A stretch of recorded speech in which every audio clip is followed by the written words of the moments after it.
On continue direction la Champagne-Ardenne où les abeilles ont de quoi butiner. La filière luzerne s'est engagée il y a un an à ne pas récolter toute sa production. Elle laisse ainsi en jachère de larges bandes de luzerne pour que les insectes puissent butiner. Un geste pour la biodiversité sans impact financier pour l'exploitant.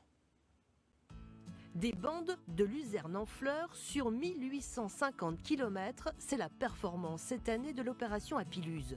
À l'initiative d'une association spécialisée dans les projets de biodiversité, cette bande de luzerne en fleurs de 3 mètres de large est un restaurant à insectes pollinisateurs.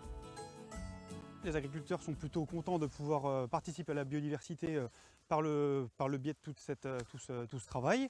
Les apiculteurs, pareil, parce que forcément, ils renforcent leurs ruches, la capacité à passer l'hiver est bien meilleure, la production, et puis la vigueur des abeilles aussi est bien meilleure quand vous avez à manger que quand vous n'en avez pas.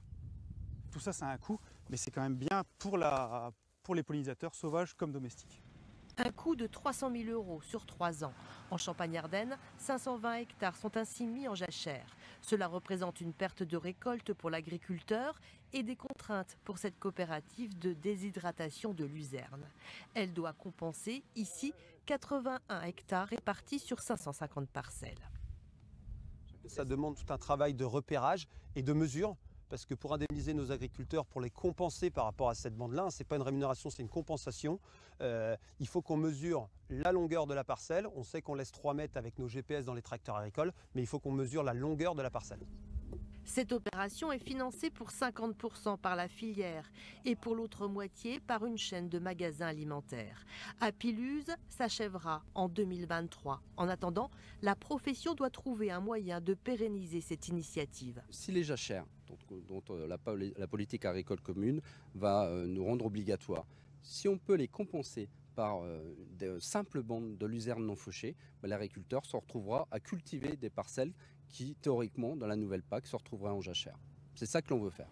L'enjeu est de taille dans le Grand Est où la luzerne déshydratée est cultivée sur 55 000 hectares. Elle représente 80% de la production nationale. Au niveau européen, la France est le 2e producteur de luzerne derrière l'Espagne. Intéressons-nous plus en détail à cette plante qu'est la luzerne. On a mis la main dessus il y a environ 10 000 ans en Asie mineure. L'Asie mineure, c'est plus ou moins le territoire de la Turquie actuelle. Elle s'est diffusée progressivement en Europe méditerranéenne et en Afrique, et il a fallu attendre le XVe siècle pour qu'elle soit exportée dans le monde entier. La luzerne, c'est une plante fourragère riche en fibres et on dénombre environ 20 références différentes. Son exploitation s'étend dans le monde sur 320 millions d'hectares. Initialement, cette plante était consommée à la pousse, à la fraîche, en pâturage par les animaux ou juste après la fauche. Peu à peu, on a mis au point une technique de séchage au soleil et il a fallu attendre les années 50 pour que la France mette au point une technique de déshydratation de la plante. La production annuelle, c'est 800 000 tonnes en France, ce qui la place en 2e position au niveau européen, juste après l'Espagne, mais devant l'Italie et l'Allemagne.